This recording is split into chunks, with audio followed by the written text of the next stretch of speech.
All right, today we're going to be looking at the new old cards from Innistrad Remastered. It seems that they mashed all the cards from all the Innistrad sets, mangled them into one set. I don't know, maybe not all of them, but we're going to rate them, see how well they've aged over the years, starting off with Restoration Angel. Now, what can I say? This card does not actually see, I think, any play in any competitive format. I think nothing at this point.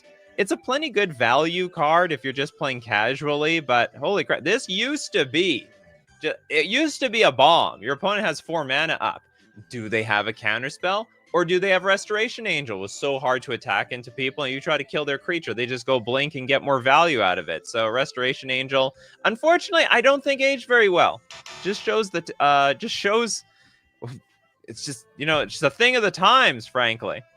Okay, next up, let's take a look at Christopher B's Grizzled Angler. Oh, good old Grizzly. Grizzled, never heard of it either. From Innistrad. I don't even know what Innistrad set this was from. The 3 mana 2/3 human.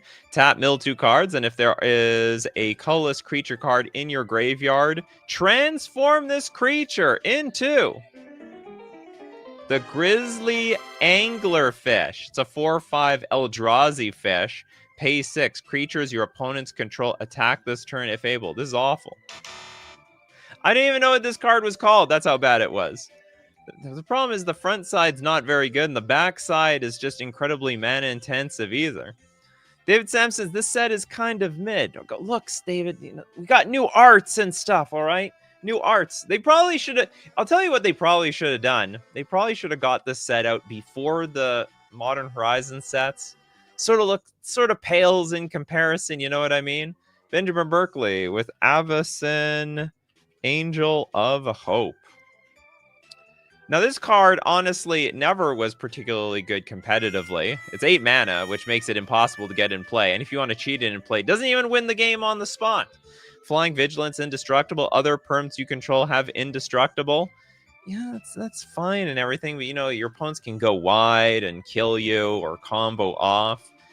What more important for, like, a big creature to get in play would be, like, Emrakul, which would certainly win the game next turn, or Grizzlebrand, which could draw into a win condition immediately, or even the Atraxa. But so, like, 8/8 creature not affecting the board, competitively not good. I know this is a huge fan favorite though amongst the casuals.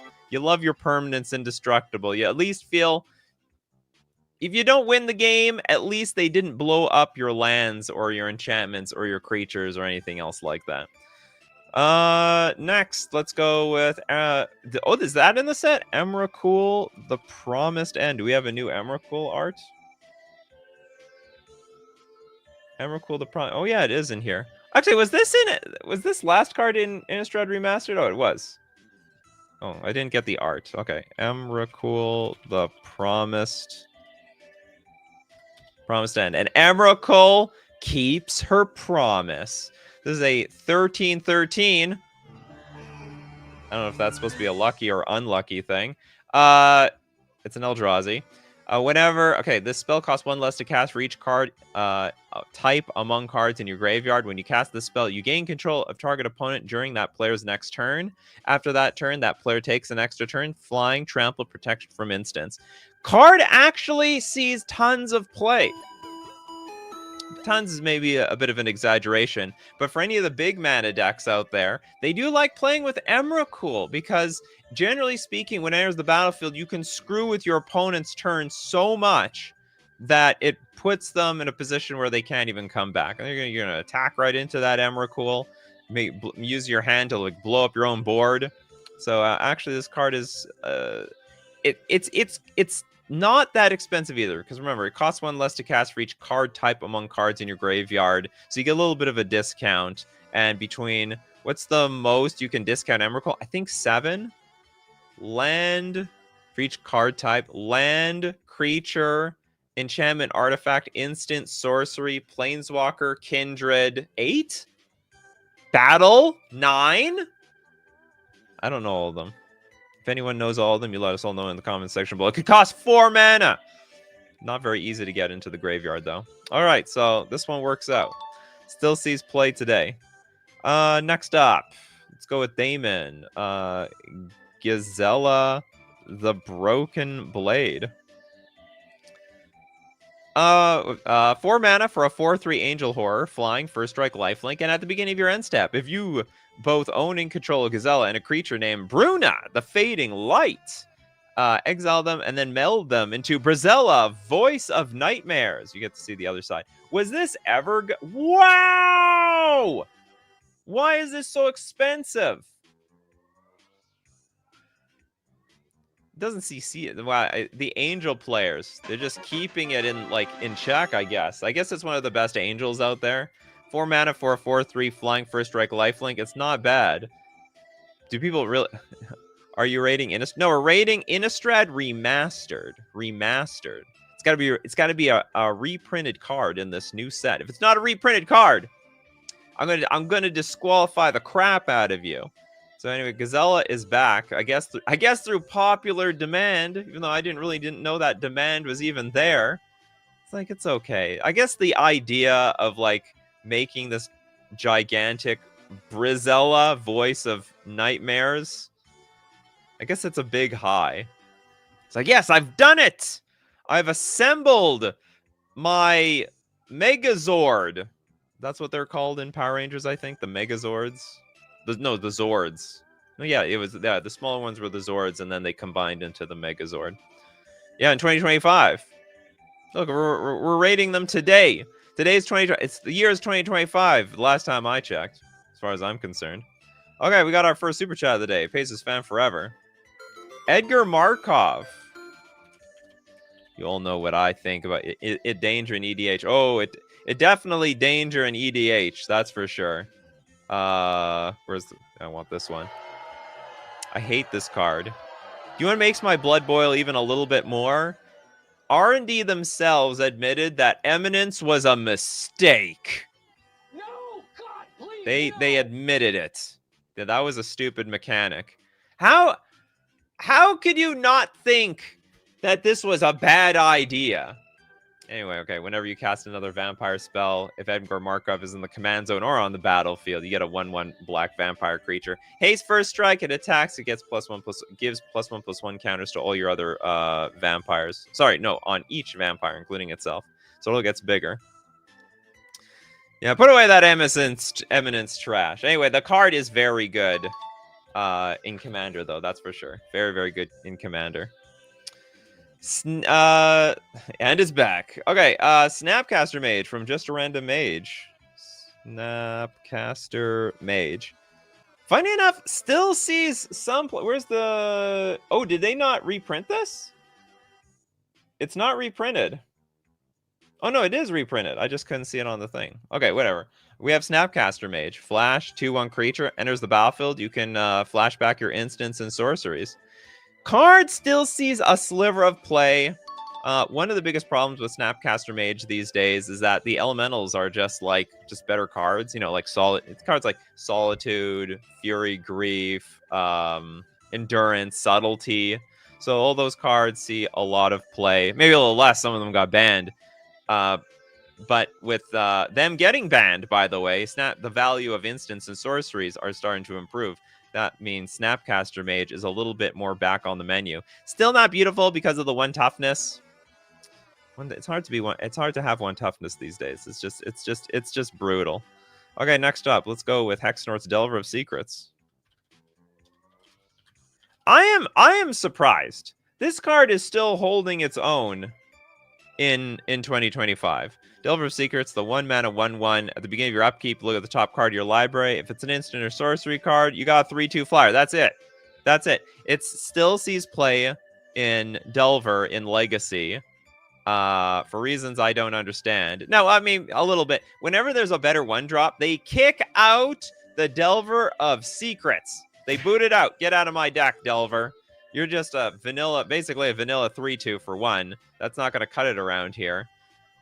But then when they ban those 1-drops, Delver comes back.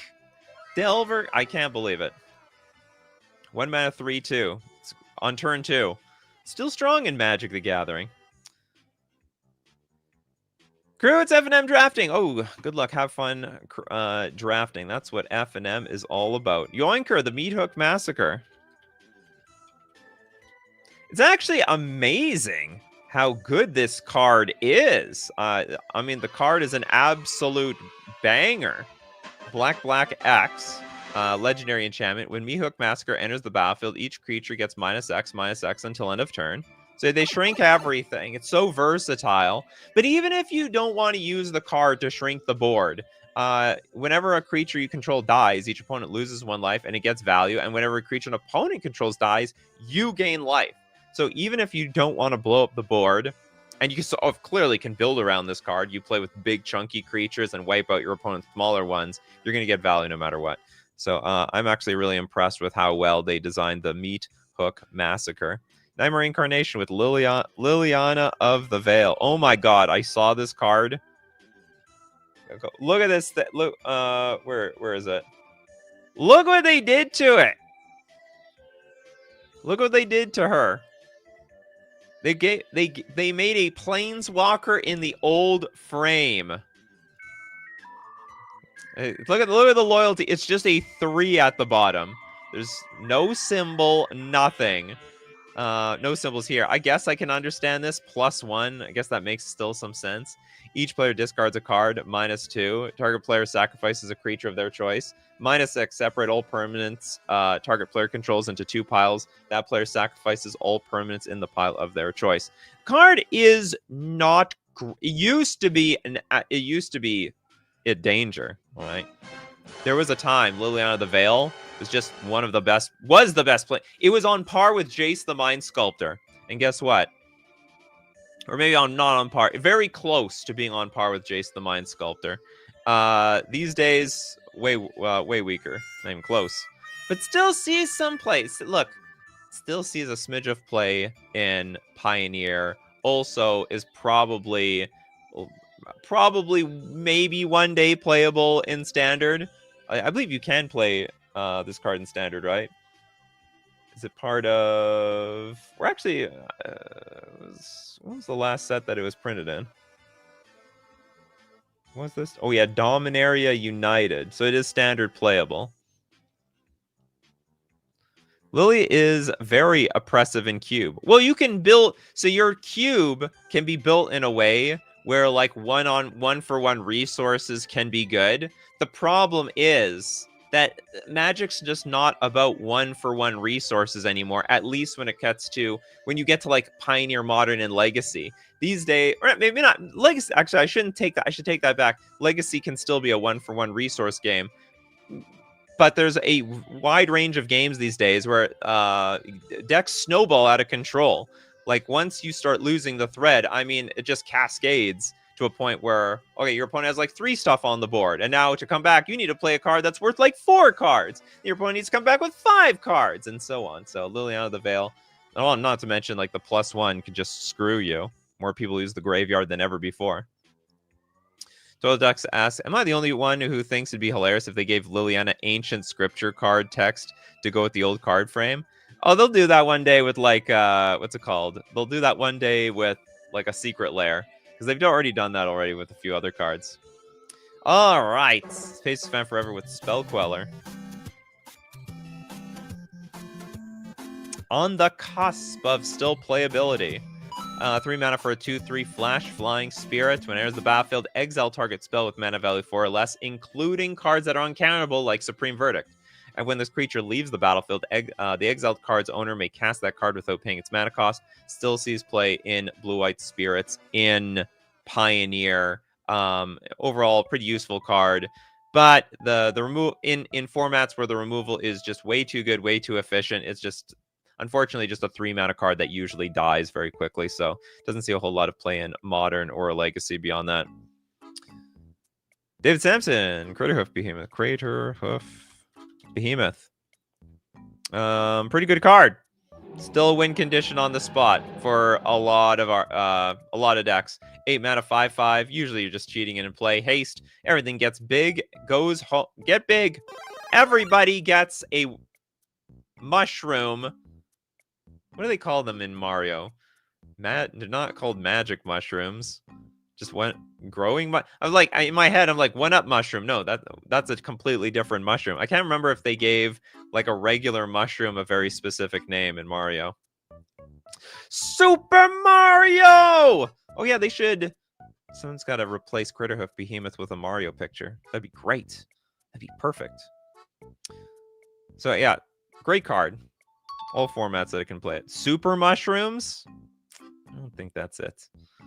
Okay, less than Sorin. Imperious Bloodlord. Oh, that's interesting. Well, this is awkward. Isn't it, Sorin? Because now you're banned. Okay, it's a 3-mana 4 loyalty Sorin, +1. Target creature you control gains Death Touch and Lifelink until end of turn. If it's a vampire, put a +1/+1 counter on it. +1, you may sack your vampire, and then when you do, Sorin deal Lightning Helixes somebody. And then -3, you may put a vampire creature card from your hand onto the battlefield. And that's what did it in. I knew when this card was first printed back in like 2020, or I think 2019, that it was one day going to be a show and tell to a dangerous vampire. I didn't know it was going to be to Vein Ripper. I didn't really see that coming. That was not like the big baddie that I thought was going to break this card, but it was just good enough. And on top of that, you know, the other two abilities still really useful. So, I mean, the card probably still would be competitive. I still think this has a lot of potential in Modern and Legacy. You just have to wait for a moment where there's like a good vampire. But it turns out that in Pioneer, Vein Ripper was enough to push this card over the top. And I would bet on the over that in 10 years, Sorin would get banned in another format. Either that or Sorin would help get another card banned in another format when a new vampire comes out. Vampires, oh boy, with Eldritch Revolution. Yeah, super great card. 3-mana tutor. Sorcery is an additional cost to cast this spell. Sack a creature, that's okay. We didn't need that creature anyway. Search your library for a creature card with mana value X or less, where X is 2 plus the sacrifice creature's mana value. Put it directly into play. So, oh, you exile Eldritch Evolution. I never read that part of the text. Great card. Tutoring stuff into play is broken. It's just broken. And on top of that, this is a tutor you can spend for 3 mana. Turn 1 Mana Dork. Turn 2 Eldritch Evolution. You could sacrifice the Mana Dork. You could also cheat something in play and sacrifice that.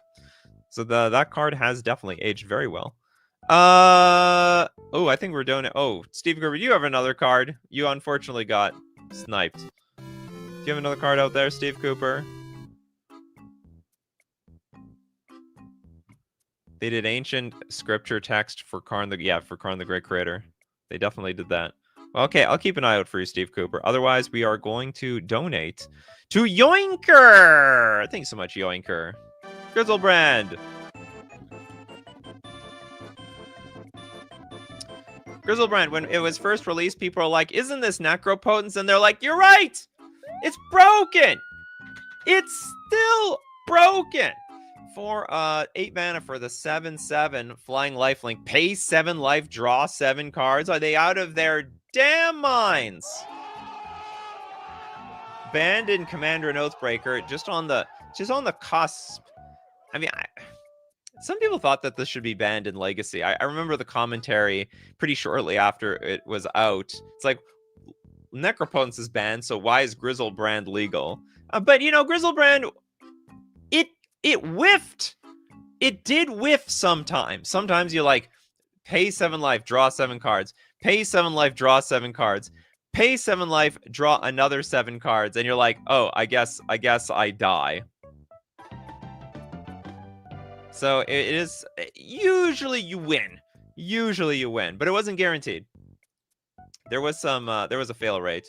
You want to donate too? All right, we're gonna donate too. We're gonna donate the second one. To Nightmare Incarnation.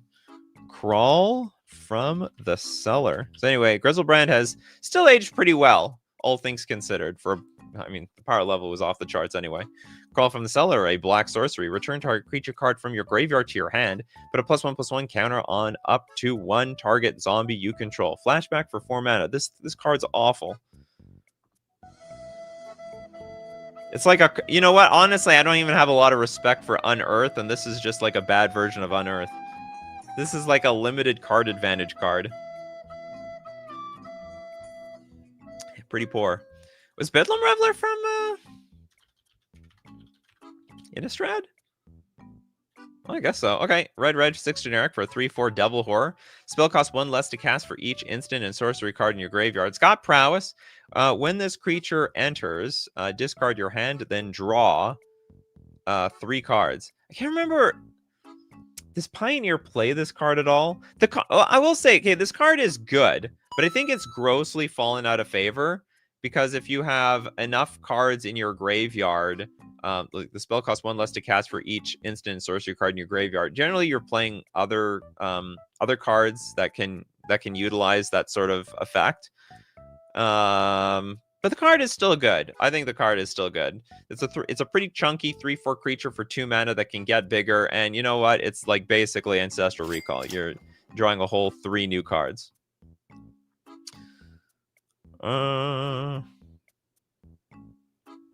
Benovsky with Angel Fire Ignition. It's such a blast to cast.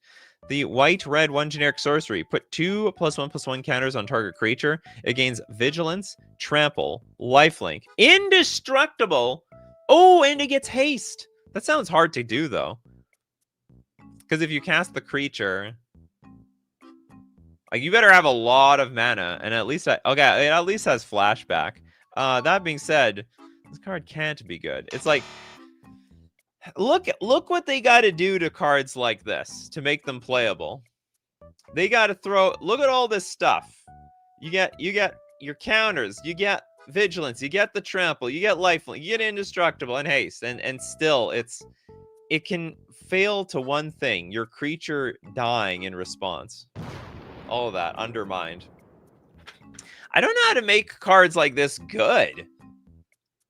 Like, I don't know, you have to give it Split Second or something?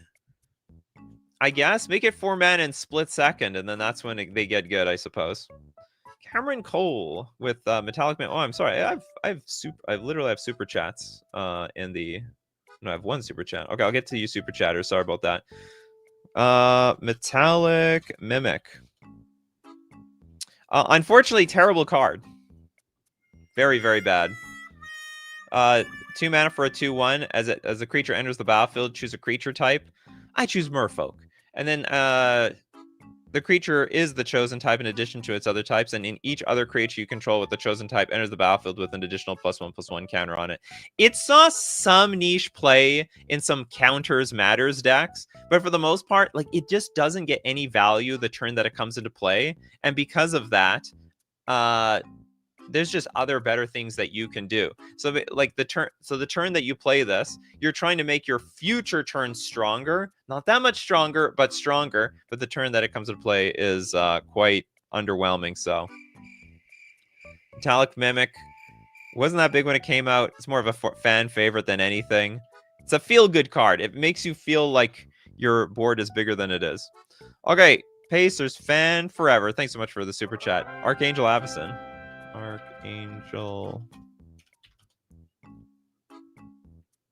This card's pretty good. 5 mana for a 4/4 Angel, flying in Vigilance. Enters the battlefield. You gain Indestructible until end of turn. And when a non-angel creature you control dies, you get to transform this thing. But one good thing, it protects the board. This is very, very strong. And then, of course, we get to transform her into a completely evil devil. The Avacyn the Purifier, a 6/5 flyer, and when it transforms, deals 3 damage to each other creature and each opponent. Competitively, I don't think it sees it sees like probably no play, but very, very good, I guess, like a cube-like card and casual-like card. Lil Deadfly with Blood Artist. This card comes in and out of history of playability. 2 mana 0/1. When this creature or another creature dies, target player loses 1 life and you gain 1 life.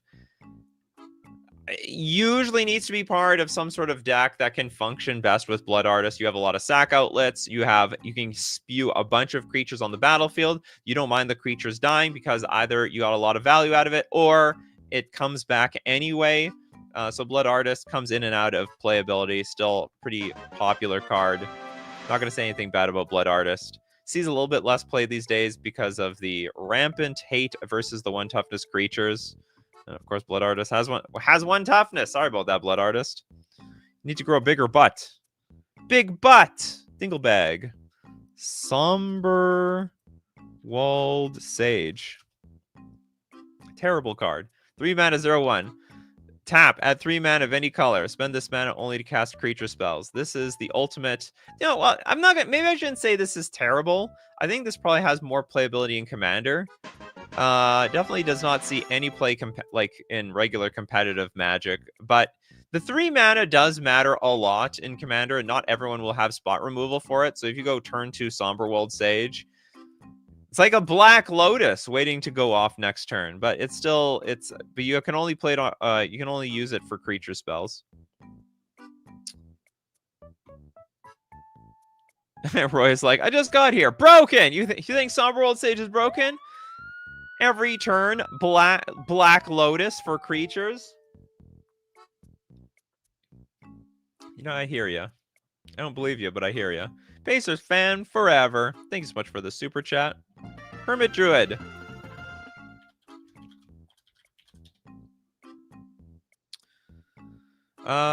This is a 2 mana 1/1. Wow, I didn't know the Hermit Druid's name and creature type is the same. It's just like Lord of Atlantis from Alpha. The creature type was also named Lord of Atlantis. It's a Oh, sorry, no, I read this as Hermit Druid. It's a human druid. Okay, green, tap, reveal cards on the top of your library until you reveal a basic land card. Put that card into your hand, and all other cards revealed this way into your graveyard. Unfortunately, not very competitive. Although it feels good to get that card in play. Okay, Tamio, because we love our land drops, don't we? No one likes to be mana screwed, especially people who don't put enough lands in their deck. You know who you are, because you do get mana screwed. You have to you get mana screwed. Do you get mana screwed all the time? Do you what's it called? Do you manipulate your deck so you have lands on your lands evenly across your entire deck? Well, probably you like Hermit Druid. Okay, Tamio, Field Researcher. Is that the card that we were looking up? Yeah, it's Field Researcher. 4 mana for 4 loyalty. Tamio, +1. Choose up to 2 target creatures. Until your next turn, whenever either of those creatures deal combat damage, you get to draw a card. -2. Tap up to 2 target non-land permanents. They don't untap during their controller's next untap step. And then -7. Draw 3 cards. You get an emblem with you may cast spells from your hand without paying their mana costs. I don't know if this sees play anywhere. Like it's a nice planeswalker. It can, the benefits is that it can defend itself. Tamio's -2. She like taps things down. I guess the problem is that if you are tapping things down while going down on your loyalty, well, that's like not sustainable. At some point you need to go plus, but you need to have creatures in play. So this is more of a planeswalker that only can be supported if you've got creatures in play to support her. But if she's got no support, no, God, please, no. You're probably going to go to the dumpster. I wish they didn't kill off this character like they did. She is an interesting one. They killed Tamio? No! Are you serious? Is Tamio dead? Did Tamio die? Oh my god. Google auto-completed it. It must be true. March of the Machines. Tamio was then faced by Kaito and her adaptive son, Nashi. After trying to recruit Kaito and Nashi to the ranks of the new Phyrexia, Tamio engaged Kaito in battle. At the last possible moment, the Wanderer appeared and killed Tamio! Oh my god! Death means nothing in MTG anyways. Well, it's partially true. You can always go back in time and tell a story of when she was alive. So it doesn't really matter. She died during the Kamigawa Neon Dynasty. Oh, no. That sort of sucks. That's okay. They can always just bring her back in Modern Horizons 3 or some crap like, or Modern Horizons 4 or some crap like that. Can't they? All right. If you're interested in Innistrad Remastered, you love the lore. We're going to look at more cards, but I'll tell you where you can get them from. You can get them from FusionGamingOnline.com. Today's fun. Wow, it's stuck. There we go. Innistrad Remastered. Some cards for competitive play, but also for casual play. Don't forget, there's plenty of spots in your 99. All you have to do is take out some lands. And I know you do that anyway. You can also save the tax. Get them now. While the GST and HST in Canada is excluded. Don't forget, Ether Drift around the corner. And as those spoilers come out, you can pre-order from FusionGamingOnline.com. And I would appreciate it. And you'd also appreciate it if you use coupon code Nikachu at checkout to get 5% off all your purchases. We're also going to thank Mana Traders, the premier place to rent Magic cards online. You have access to the entire library of Magic the Gathering when you're renting with Mana Traders to play on Magic Online. You can support the channel using my Mana Traders link in the description below, or save 40% cash back on your 3rd month subscription using coupon code Nikachu_8GS. Cool stuff. Welcome back, Tamio. I can only enjoy you through Innistrad Remastered. We can always go back and reprint Tamio. She deserves it because her enchantment stresses me out. Okay. You in her enchantment or her ultimate? Chen, you want Hell Vault. You waited 30 minutes for this. I hope you enjoy it. I'm probably going to say bad stuff about this. Hell Vault. 3 mana. Legendary artifact. Pay 1, tap. Exile target creature you control. Oh, it's a storage card. 7 mana, tap. Exile target creature you don't control. Very clunky removal. When Hell Vault is put into a graveyard from the battlefield, return all cards exiled with it to the battlefield under their owner's control. This has got to be terrible. This is so clunky. You know, instead of exiling your own creatures, I'd probably just play a creature instead. Just replace the damn thing. Vinovsky says, Hell Vault looks like a rock ready to fall. You better believe it. Yeah, this is just, it's too dirtily. I could see this sort of, if you play a deck, Hell Vault was once a mythic, that just shows how far it's fallen. Yeah, it was a mythic. It was originally a mythic. Definitely didn't deserve it. I guess it might have been mythic for flavor. Well, yeah, this is fine as a rare. I could see this being like sort of playable if you're in a big mana deck where you're playing like the Tron lands and like the Locust lands, some sort of Cloud Post type of deck. But like just generally speaking, this is just too expensive and too clunky for your average person. We didn't get the Geist in Remastered. Oh, we didn't get Saint Geist in Remastered. Oh, we didn't? Oh, that's weird. Unbelievable. So don't know. Okay. Why did they reprint Geist? That was like an all-star. And it's like an maybe it was too powerful for limited or something. Slow Blink is kind of mid. Storage cards are mid. Turiat with Thing in the Ice. I believe this card still sees some play. It was an all-star when it came out too. 2 mana for a 0/4 defender. Comes into play with 4 ice counters, but you can melt those ice counters with instants and sorceries. And after all of them are removed, we turn into the 7/8 Awoken Horror to bounce all non-horror creatures to their owner's hands. All of them. But this is a horror. It gets to stay in play and smack the opponent for 7 damage. I think more commonly this is more of a sideboard card than anything else. It may not always be good in the main deck, but if you know the matchup is right. Honestly, I don't know what is the right matchup. Maybe some just generic creature-based decks. This is where it comes in. This is where it comes in. Or probably it comes in. Hey, Jackstraw. Who has... I think we're at the point, like, everyone's got a card. We're going to go... Everyone's going to get a second card. Cultivator. Let me know if you haven't gotten 2 cards yet. Oh, yeah, this... Oh, wow! I had no idea this came from the Innistrad the Innistrad set. This is a fantastic card. 7 mana for a star plant beast with trample. Its power and toughness are each equal to the number of lands you control. When this creature enters, you may put a land card from your hand onto the battlefield tapped. If you do, draw a card and repeat this process. To be brutally honest, this card would probably see no play if it wasn't for the Amulet deck.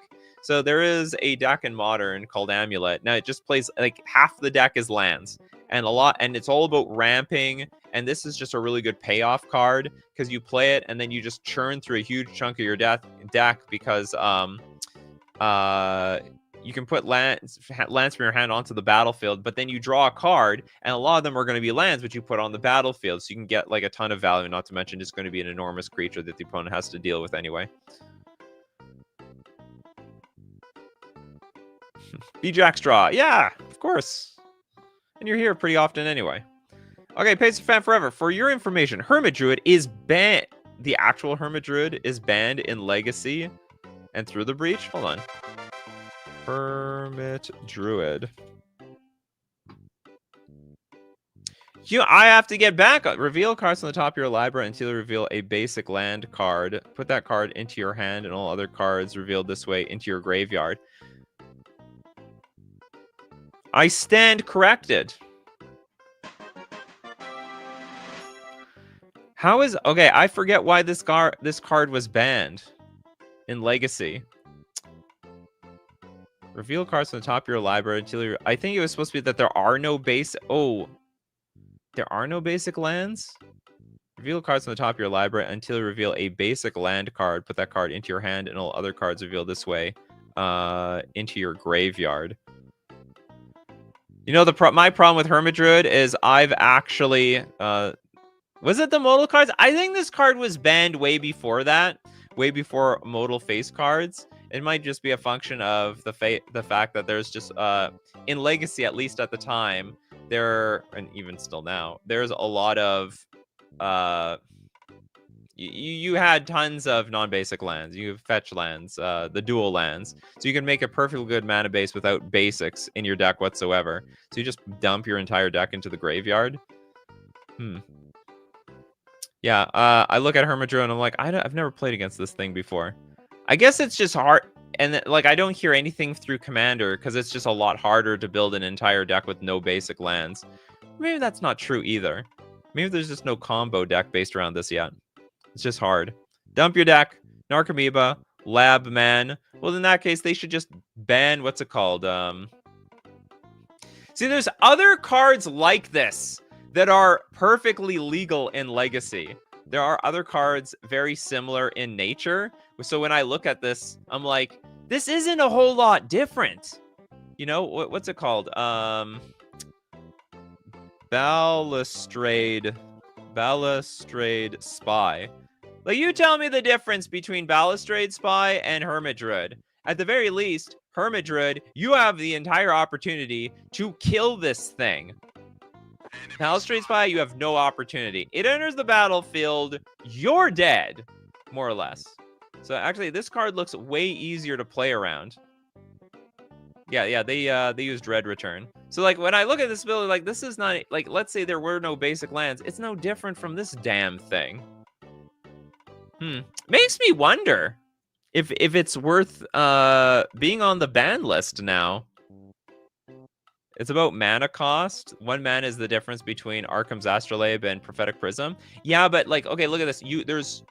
Actually, I shouldn't say there's 0 chance of this coming into play turn 1. You could do that with Simian Spirit Guide. You could be right. To be honest, you can get this thing in play turn 1 too. Actually, honestly, I think this card is more dangerous. I've gotten turn 1'd by Balustrade Spy decks so many times in Legacy. Whereas with Hermit Druid, you have to wait a turn, and everything can kill it.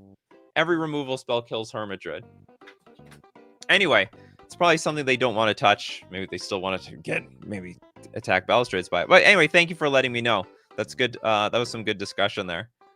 Because like I look at this, this effect happened. Well, it was like maybe a little bit more broken in Pioneer, but we like have that in Modern. We've got this effect in Legacy. Like, what is so special about this? Okay, it's okay, but those decks still exist. Those decks are strong, like, you know, Charbelcher and so on. So you know what? I'll have to say that this card is better than I originally rated it. Oh yeah, and that was a super chat. We're gonna donate that super chat. That was a long discussion. Seb Stone with no card yet. Mentor of the Meek. Mentor of the Meek is exactly as meek as it looks at a competitive level. 3 mana for a 2/2. Whenever another creature you control with power 2 or less enters, you may pay 1. If you do, draw a card. Biggest problem is you're always bottleneck on mana at a competitive level, and you just don't have the time to. Like, if you have 5 mana, you would be much better off just playing your 5-drop instead of playing a 4-drop and taxing yourself to draw a card. You could die with those extra cards in hand, so Mentor of the Meek actually just ends up not being a very competitive card. I know if the game is really slow, Commander players love this card. So it's Commander All-Star. People love their Mentor of the Meek. People love draw cards. Bingo card discussion. I only find the bingos when there's no bingo active. Oh yeah. It's bad luck. Okay, we got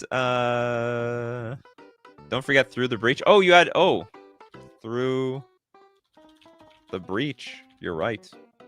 That wasn't a complete donation. Okay, we got 5 mana for the instant. You may put a creature card from your hand onto the battlefield. That creature gains. Hey, sacrifice that creature at the beginning of the next end step. And the trick here, people, you pass the turn at the end of your opponent's turn. You play Through the Breach. It basically for 5 mana, you can give any creature, big creatures, of course, but any creature, flash. This is literally just a flash card. Forget like the original flash, the card. Through the Breach is just that, but in red. And it's really not that hard to cast either. It's funny to splice onto Kodoma's Reach. It does have splice onto Arcane. It does have that extra ability. So this card has definitely stood the test of time. Some people have no cards yet at all. Trent Sims, Imprisoned in the Moon. Downgraded from rare to common. Wow! How far we have fallen. 3 mana for an aura. Enchant creature, land, or planeswalker. Enchant permanent is a colorless land with tap, add a colorless, and loses all other card types and abilities. Yeah, 3 mana is just a little too expensive for this effect. Definitely would never see play in any competitive format. Because like for example, let's take a. Damn, what is that card called? Can't remember. The 1 blue turns a creature into a 0/2 toy. Turns it like basically for 1 blue. So 3 mana is just way, way, way too expensive. And then even if you put on a land, it can still tap for colorless. So not quite.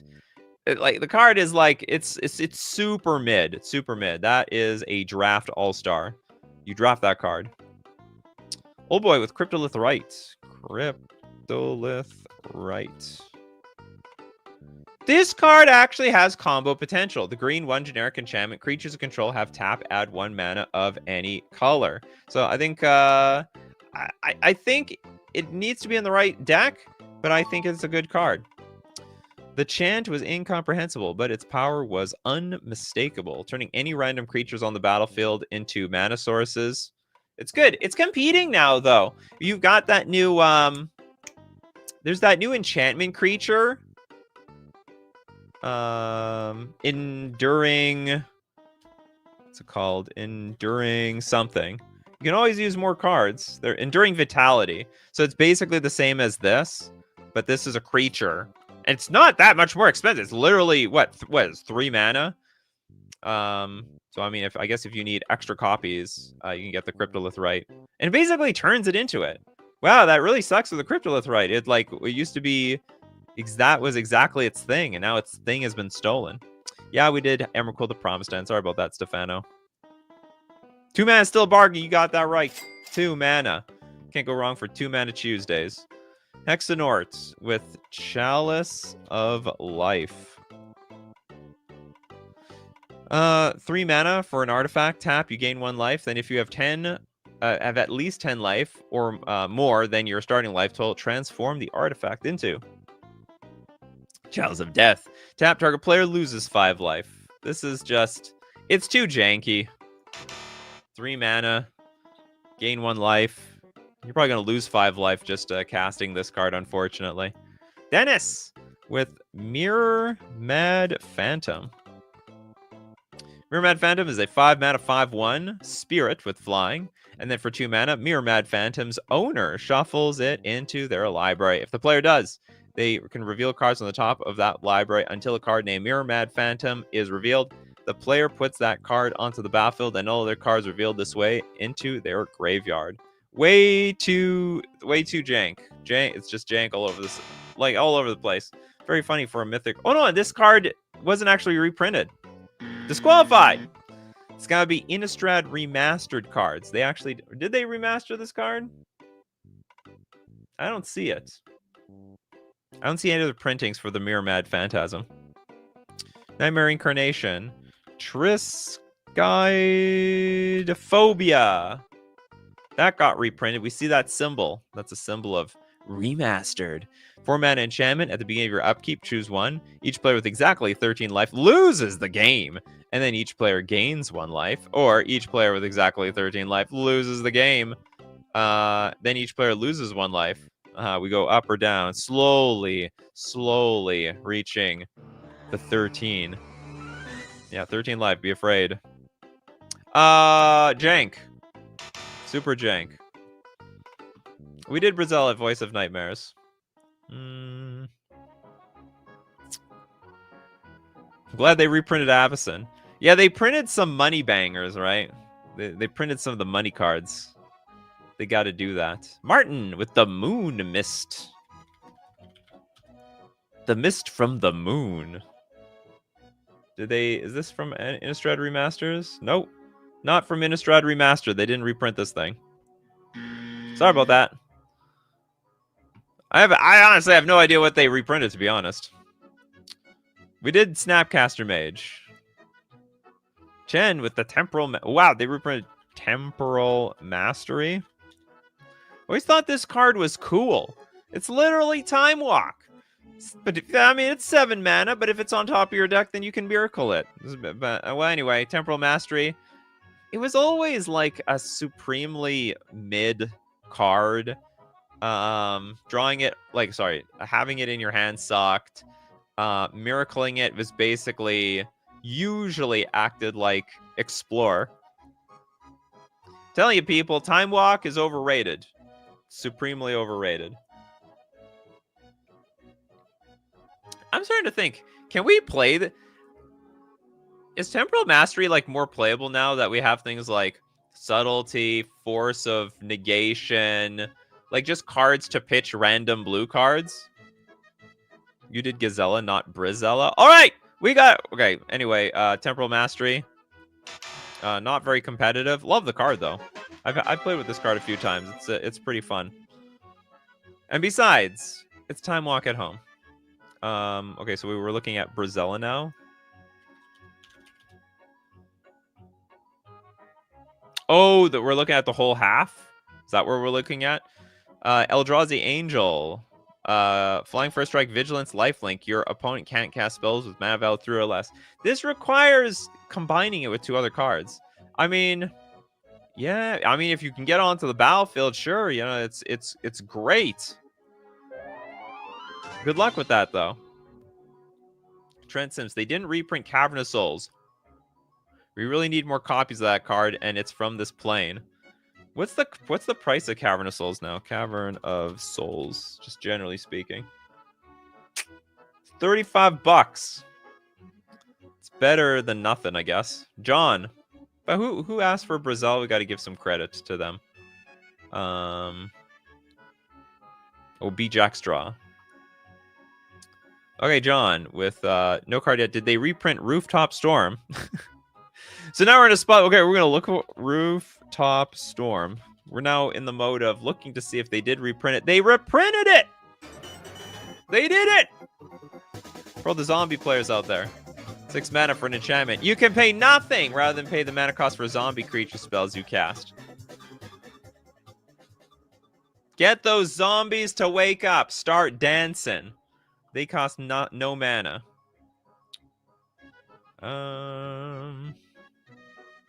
Less than Sigarda. Host of Herons.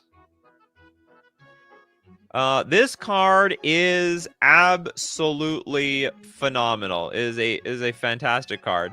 5 mana for a 5/5 angel, flying hexproof, and spells and abilities your opponent's control can't cause you to sacrifice permanents. So first off, 5 mana for a 5/5 flyer is very good value by itself. Like, it's a pretty decent. They're decent chunky stats, but give it hexproof, that just gets okay. No removal whatsoever. Your removal, you can point a direct at somebody else, and also your opponent can't make you sack any permanents. We all know how much people hate. I guess you guys don't hate Liliana the Veil. What's that? What's that black card? Makes everyone sack all their stuff. No. My knowledge of Commander does not go deep enough. But I know people hate board wipes. People hate their stuff getting sacrificed. But this card's still actually competitive as well. Usually has a 1/of in a lot of sideboards, but in the right deck, in the right moment, it's very, very strong. I love the other version of this character that tells your opponent they can't play can't pay costs with life or sacks. Oh, I know what you're talking about, but I also still don't know what the card is. Not Blasphemous Edict. It was it's that card. Discard a card and pay 3 life, and if you can't do that, sacrifice stuff. I don't think it was Blasphemous Edict. At least that's not what I was thinking of. If you give Sigarda indestructible, what can kill it? Farewell. Exile everything in play. Glad I could pull that from my memory bank immediately. I still got it. Okay, are you Grave Pact? Is this card we want to see, or is this a card that sacrifices? Oh, this is a card that whenever a creature you control dies, each other player sacrifices a creature. Well, that must be pop. Yeah, that must be pop. Torment of Hailfire! That's what I was thinking of. The Torment. Invasion of Innistrad. Invasion of Innistrad. Christopher B. Ugh, a battle. Oh, I should have known. I should have known better. Okay, 4 mana for a 5 defense. Flash. When this battle enters, target creature an opponent controls gets -13 until end of turn. Sounds like quite the tragic slip that they took, right? And then if we destroy this thing, we have Deluge of the Dead. When this enchantment enters, create 2/2/2 black zombie creature tokens. Well, I see more than 2 in that picture. This is false advertising. 3 mana, exile target card from a graveyard. If it was a creature card, create a 2/2 black zombie creature token. This is awful. This is just terrible.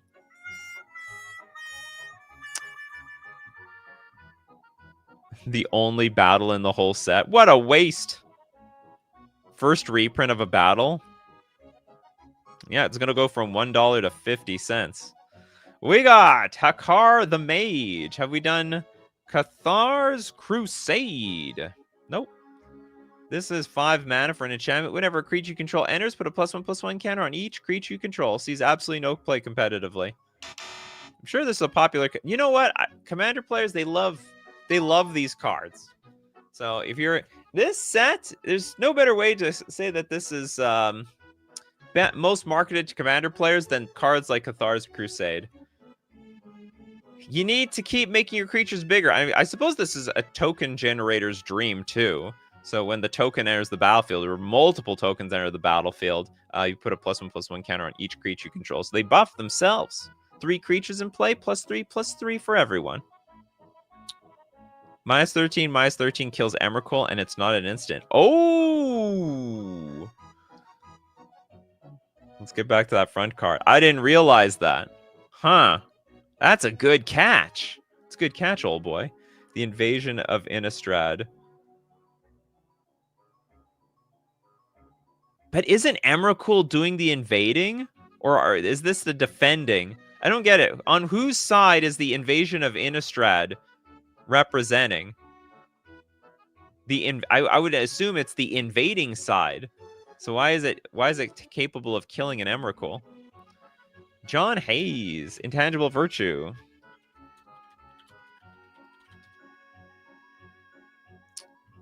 Oh yeah, I wonder if is Tragic Slip in the set? Tangible Virtue, a 2-mana enchantment. Creature tokens you control get +1/+1 and have Vigilance. Actually, it's still a decent card. Usually for the token decks, not a lot of token decks out there, but when token decks are around, Intangible Virtue it's solid. We'll just say that. It is solid. Okay, let's see if Tragic Slip is in the set. Tragic Slip. I always thought this card was underrated. It is in the set. Black instant. Target creature gets -1/-1 until end of turn, but it's got Morbid. That creature gets -13/-13 until end of turn instead if a creature died this turn. I guess the problem with Tragic Slip is this Fatal Push is just better. Instead of a creature dying, you just have to have a permanent leave the battlefield. It's just easier to turn on. But -13/-13! Anyway, I think it's good. It's retro. Battles make no sense flavor-wise. How do you cast a battle? I'm with you, Fred. I'm 100%. I'm 1,000,000% on your side. Also, I don't like battles. I don't like how they are represented digitally online. I think it's stupid. So I'm like 2 thumbs down on the battles. Also, if anyone suggests a battle, I gotta read 2 cards. Trent says, fantastic card, decent and constructed, great and limited. Oh yeah. Well, there's no doubt it is. So I have to say, how many of you love Innistrad as a draft format? Because that's basically what you're asking for when you buy Innistrad Remastered. Basically, you buy it for the draft, but you get to keep the commander cards. I like they gave Emrakul the Promised End protection from instants, so yeah, can't Tragic Slipper. Oh, that's interesting. And what's cool is that they made this card like years before Emrakul the Promised End. Seb Stone, Heartless Summoning.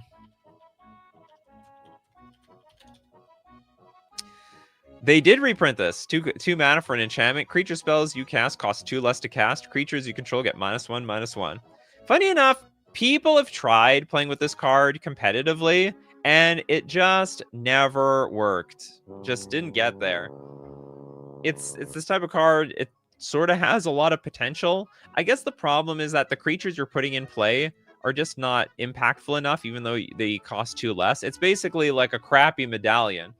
Your creatures are restricted to being chunky enough that it can get around this -1/-1 thing, but they're still just not big enough. Like if you want to cheat big creatures in play, you're just better off playing some deck that cheats big creatures in play. Because otherwise, if you have no Heartless Summoning in your hand, you're just stuck with a bunch of really expensive cards in hand. Heartless Summoning is like the fixed version of Blood Funeral, but that card is so bad that anything would be better. One day, this will be part of a 2-card combo. You know what? I bet one day if they make another Heartless Summoning to make the Heartless Summoning type of deck more consistent, then maybe yes. But until then, it is just in it's in jank territory. Damon with Audric Lunark. Marshall. Oops, I have Sire of 7 Deaths. What does that have to do with Audric? It's Count Dooku. 4 mana for a 3/3 human soldier. At the beginning of each combat, creatures who control gain first strike until it determines if a creature you control has first strike. Same is true for flying, death touch, double strike, haste, hexproof, indestructible, lifelink, menace, reach, skulk. Oh yeah, I guess that's skulk. Trample and vigilance. Not that good. It depends on a lot of other good cards in play in order to make this card good. Toladak with Scorned Villager. 2 mana for a 1/1 human werewolf. Tap for a green. At the beginning of each upkeep, if no spells were cast last turn, transform this creature. Oh, we get to transform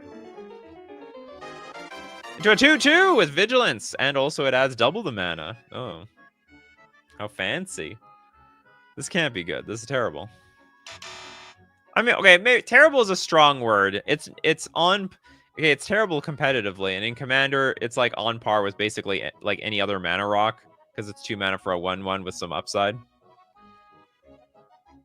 Richard Mitchell says, "I actually made this card." You used to work for Wizards of the Coast, Richard Mitchell? Liliana the Veil, but only retro. Oh no, we saw that. Oh, foil prices right now, dang near the foil OG. It's too bad. Matty Matson. Well, flavor went out the window with SpongeBob and Optimus Prime, anyways. Oh yeah, the flavor. Well, we're gonna bring the flavor back. It's just gonna be a different flavor now. It's the flavor of Smash Brothers, the Gathering. We got Damichi, Jeff the Land Shark. He's a custom commander. No, this is not a commander. Sorry, it's not a custom card show. Jeff the Land. You have to come on Wednesdays. I'm gonna try to start the show with your suggestion. This is like you're not supposed to submit these cards though. Here, I'm gonna use your donation to give it to somebody. Hexenort is like West Vale Abbey is a cool land. Oh, this is still good. Tap for a colorless, pay 5, tap, pay 1 life, create a 1/1 white and black human cleric creature token, or I'll pay 5, sack 5 creatures and transform this thing into the 9/7 vigilance, lifelink, indestructible, and haste. Dimitri, you seem to cut. You're always here on Fridays, but you're not here on Wednesdays. That's the day you want to be for those custom card shows. Wednesday, all Wednesdays. I hope the SpongeBob cards all have close-up, gross-out art and handsome Squidward. It's possible. They need to appease the people who love SpongeBob. This card sees very, very, very niche play, but still a play nonetheless. Depending on how many colors you have in your deck, it's pretty free to play. And hey, end of turn, you have nothing to do. Pay 1 life to pick a 1/1 human cleric creature. And if you have enough creatures in play, sack them all and create your 9/7 indestructible thing. We did do the Promised End. Did we do Lisa, though? Let's look at Lisa. Forgotten Archangel. Is this the second half? Oh, no, it's not. Okay, 5 mana for a 4/5 Angel. Flying lifelink. Whenever another non-token creature you control dies, return that card to its owner's hand at the beginning of the next end step. That's a long time from now. If a creature an opponent controls would die, you get to exile it instead. I have to say, I like this card a lot. The card looks... I mean, it's just solid. Both abilities are very relevant, but at the same time, was not a very impactful competitive card. Trent says, maybe I'll bring some battle cards to my next custom card day. Remember, 2-sided cards cost double. Just warning you. Eldrazi invading the plane of Bikini Bottom. Let's go. What the hell? Oh, is that a place? Is Bikini Bottom some sort of plane? Man, what if they had a green Wrath of God and call it Wrath of Aliens? It's possible. You know what? We all want to believe, don't we? The Wrath of Aliens. They're out there, Richard. They are out there. All right, that's going to be it. What do you guys think of Innistrad Remastered? Are you excited? Are you pumped? Let me tell you, if you like Innistrad Remastered, do it for the draft format. You got to do it for the draft format, but keep the cards for Commander. And otherwise, buy singles for your competitive, for your actual competitive decks. All right, we do this show 3 p.m. Central Standard Time. Thanks for being there, everybody. And of course, we got to thank everyone who supports with money the show. People like the patrons on Patreon, the members on YouTube, and of course the super chatters, and also the people who super chat so other people are part of the show. We can't forget everybody. Everybody in the comments section, everybody who watches, who listens, of course, the people who contribute. People like Oldboy, Mason, Chally. We got Trent Sims, Kankusha. We have Richard, Christopher B, Benjamin Berkeley, Little Deadfly, Hexenort, Roy DM, Oldboy Ellis, Cameron Cole. Where would I be without all of you? You guys are the show. Thank you so much for being here. And of course, my coffee crew, keep brewing up them coffees, and we're going to keep brewing up the magic, as we do every weekday. What is this? Okay, I saw a super chat was coming in at the end. Anyway, yeah, I will see you all at the next cup.